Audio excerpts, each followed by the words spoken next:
মিথ্যাবাদী প্রধানমন্ত্রী নরেন্দ্র মোদীকে ধিক্কার জানালেন তৃণমূল মুখপাত্র কুণাল ঘোষ এবং প্রধানমন্ত্রী নরেন্দ্র মোদীর এই বিষয়ে লজ্জা লাগা উচিত এমনইভাবে সরাসরি আক্রমণ করলেন তৃণমূল মুখপাত্র কুণাল ঘোষ।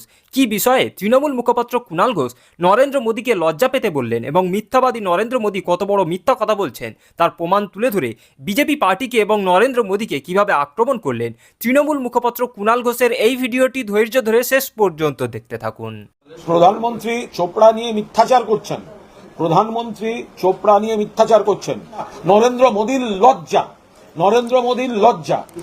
উত্তরপ্রদেশের হাতরাসে ভয়ঙ্কর ঘটনা ঘটেছে, 126 জন অন্তত মারা গিয়েছেন, এই সংখ্যা ক্রমশ বাড়ছে এবং এই গোটা কাণ্ডটার জন্য যিনি দায়ী তথাকথিত ভোলে বাবা, ভোলে বাবা যোগী সরকারের পুলিশ, তারা যে মামলা করেছে, এত বড় একটা কাণ্ড ঘটে গেল, সেখানে ভোলে বাবার নাম ইনক্লুড করা হয়নি। একজন সেবায়েতের নাম অভিযুক্ত করে একটা তথাকথিত মামলা, চোখে ধুলো দেওয়ার মামলা শুরু করা হয়েছে। প্রথম কথা, এত বড় বেআইনি জমায়েত। দ্বিতীয় কথা, স্বাস্থ্য পরিকাঠামো পুরোদস্তুর বেহাল। আহতদের হসপিটালে নিয়ে যাওয়া, চিকিৎসা, অ্যাম্বুলেন্স, ডাক্তার, কোনো ব্যবস্থা সেখানে যথাযথভাবে ছিল না।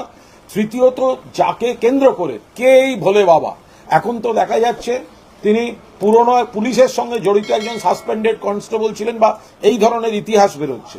তাহলে যার বিরুদ্ধে একাধিক অভিযোগ রয়েছে, যাকে অতীতে এই ধরনের অভিযোগে গ্রেফতার হতে হয়েছে, সে হঠাৎ বেশ বদল করে সে ভোলে বাবা হয়ে গেল, হ্যাঁ, গুরুদেব হয়ে গেল, আর তাকে ঘিরে একটা এই এত বড় ব্যবসা হচ্ছে।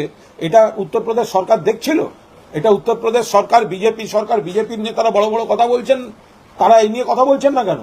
সংসদ চলছে, কেন প্রধানমন্ত্রী, কেন স্বরাষ্ট্রমন্ত্রী এই নিয়ে বিবৃতি দিচ্ছেন না?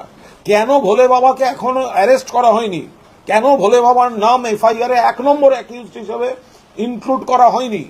কেন ভোলে বাবা এখনো পালিয়ে বেড়াচ্ছেন এবং তদন্তকে প্রভাবিত করতে তিনি তার সমস্ত সোর্সকে কাজে লাগাচ্ছেন?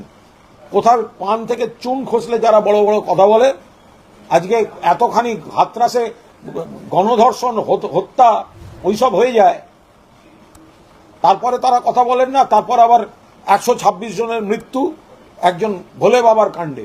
বিজেপি একটা কেলেঙ্কারির দল, তারা এখনো মূল দোষীকে আড়াল করছে।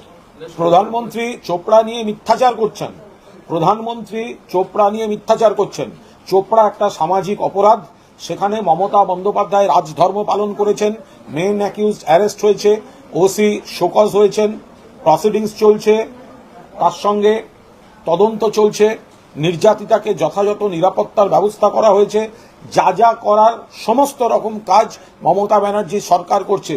প্রধানমন্ত্রী তিনি যদি চোপড়ার ঘটনা লোকসভায়, রাজ্যসভায় বা সংসদে তুলতে পারেন, উন্নাও, হাতরাস, প্রয়াগরাজ, গুজরাটের বিলকিস, মধ্যপ্রদেশ, মণিপুর চোখে দেখতে পাচ্ছেন না, তখন মুখ থেকে কথা বেরোয় না।